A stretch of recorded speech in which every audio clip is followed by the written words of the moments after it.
ETF एक type का mutual fund जैसा ही होता है, लेकिन ईटीएफ स्टॉक मार्केट में ट्रेड होता है। मतलब आप ईटीएफ को स्टॉक्स की तरह एक ही दिन के अंदर बाई एंड सेल कर सकते हो। ईटीएफ एक्चुअली ये बास्केट ऑफ शेयर्स होता है, या फिर आप इसको इंडेक्स का कॉपी या डुप्लीकेट भी कह सकते हो। फॉर एग्जांपल, अगर आप निफ्टी 50 के टॉप कंपनीज में इन्वेस्ट करना चाहते हो तो आपको 50 कंपनियों का स्टॉक्स एक एक करके खरीदना होगा। उसके लिए आपको एक साथ एक बड़ा अमाउंट चाहिए, बट आपके पास एक साथ 50 कंपनियों का स्टॉक्स खरीदने का बजट नहीं है, तो आप निफ्टी 50 ईटीएफ खरीद सकते हैं। ये निफ्टी 50 ईटीएफ निफ्टी 50 में जो टॉप 50 कंपनीज है उनका एक बास्केट होता है और ये बहुत सस्ते में मिलता है। सिमिलरली आप Sensex ETF, mid cap ETF, small cap ETF, gold ETF, IT ETF, pharma ETF, यहाँ तक कि आप ईटीएफ के थ्रू फॉरेन स्टॉक मार्केट में भी इन्वेस्ट कर सकते हैं, जैसे कि S&P 500 एंड नैस्डैक 100, ये यूएस का इंडेक्स होता है। एंड हैंसेंग ईटीएफ में अगर आप इन्वेस्ट करेंगे तो आपका पैसा चाइना की स्टॉक मार्केट में इन्वेस्ट होगा। एंड इन सभी ईटीएफ का और एक खास बात कि इन सभी ईटीएफ में चार्जेस यानी एक्सपेंस रेशियो बहुत ही कम होता है। ज्यादातर मैक्सिमम ईटीएफ का एक्सपेंस रेशियो 0.5% के बीच ही होता है। ईटीएफ क्या होता है उसका एक बेसिक कॉन्सेप्ट आपने समझ लिया। अब बात करते हैं कि एक स्ट्रॉन्ग ईटीएफ पोर्टफोलियो कैसे बनाएं। एक स्ट्रॉन्ग ईटीएफ पोर्टफोलियो बनाने के लिए आपको ये 3 स्टेप्स फॉलो करना होगा। स्टेप 1, एट फर्स्ट आप आपका इन्वेस्टमेंट गोल डिसाइड कीजिए। आप ईटीएफ में लॉन्ग टर्म के लिए इन्वेस्ट करना चाहते हैं या शॉर्ट टर्म के लिए इन्वेस्ट करना चाहते हैं। अगर आप लॉन्ग टर्म के लिए इन्वेस्ट करेंगे, 10, 15 या 20 साल के लिए इन्वेस्ट करेंगे, तो आपको ज्यादा प्रॉफिट मिलने की चांसेस है एंड लॉन्ग टर्म में रिस्क भी कम होता है, बहुत कम होता है। आप ईटीएफ में मंथली एसआईपी करना चाहते हैं या एक साथ बड़ा अमाउंट इन्वेस्ट करना चाहते हैं यानी लमसम करना चाहते हैं। अगर आपके पास एक साथ बड़ा अमाउंट नहीं है तो आपके लिए एसआईपी ही बेस्ट ऑप्शन है। एसआईपी का और एक खास बात कि एसआईपी में रिस्क बहुत ही कम होता है। आप सोच रहे होंगे कि एसआईपी में कम रिटर्न मिल सकता है, बट ऐसा नहीं है। लॉन्ग टर्म में 10, 15 या 20 साल में एसआईपी एंड लमसम दोनों का रिटर्न लगभग सेम होता है। इसलिए तो मैं हमेशा कहता हूं कि आप बिना रिस्क में टेंशन फ्री होकर एसआईपी कीजिए। आपने स्टेप 1 में आपका इन्वेस्टमेंट गोल डिसाइड कर लिया। अब आते हैं स्टेप 2 पर। स्टेप 2 में अब आपका एसेट एलोकेशन डिसाइड कीजिए।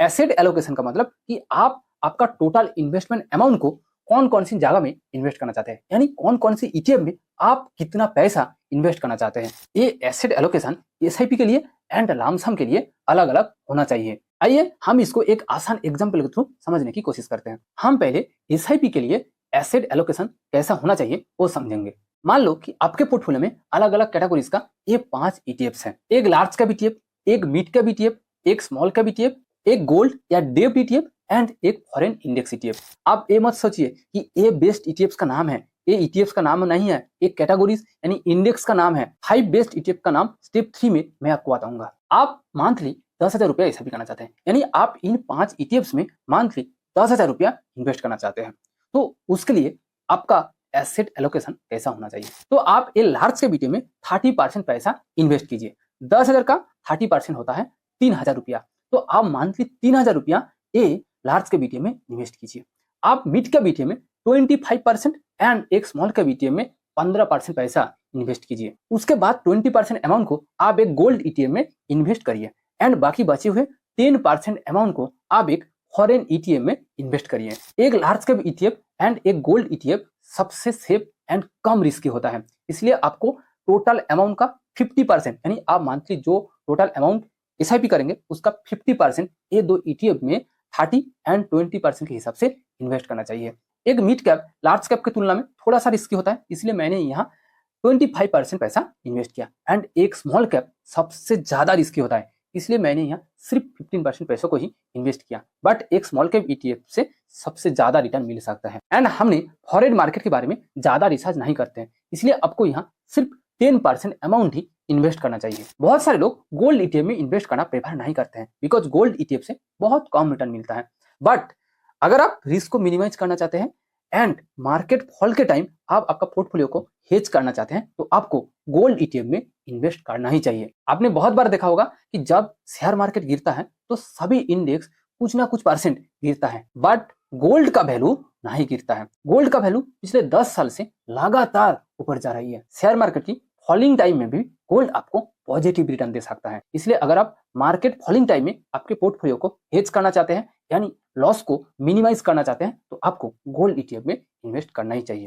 ये तो हो गया एसआईपी के लिए एसेट एलोकेशन। बट अगर आप लामसम करना चाहते हैं, एक साथ बड़ा अमाउंट ईटीएफ में इन्वेस्ट करना चाहते हैं, तो आपको एसेट एलोकेशन में थोड़ा सा चेंज करना होगा। मान लो कि आप एक साथ 5 लाख का लामसम करना चाहते हैं, तो आप आपका टोटल अमाउंट का 30% एक लार्ज कैप ईटीएफ में इन्वेस्ट करिए एंड 20% को आप मिड कैप ईटीएफ में इन्वेस्ट करिए एंड जस्ट 10% अमाउंट को ही आप एक स्मॉल कैप ईटीएफ में इन्वेस्ट करिए। उसके बाद एक डेब्ट या गोल्ड ईटीएफ में आप 30% अमाउंट, जितना अमाउंट आप लार्ज कैप में इन्वेस्ट करेंगे, सेम परसेंटेज अमाउंट आप एक गोल्ड या डेब्ट ईटीएफ में इन्वेस्ट करिए एंड बाकी बचे हुए 10% अमाउंट को आप एक फॉरेन ईटीएफ में इन्वेस्ट कर सकते हैं। लामसम में आपको ज्यादा से ज्यादा अमाउंट 60%, मिनिमम 60% अमाउंट सेफ जगह में इन्वेस्ट करना चाहिए जहां रिस्क सबसे कम होगा, बिकॉज लामसम में बहुत ज्यादा रिस्की होता है। अगर आप गलत टाइम में इन्वेस्ट कर दिया तो आपका पैसा डूब भी सकता है। इसलिए मैंने पहले ही कहा एंड मैं हमेशा कहता हूँ कि एसआईपी ही बेस्ट ऑप्शन है, सबसे कम रिस्क में आप बिना टेंशन में एसआईपी कर सकते हैं।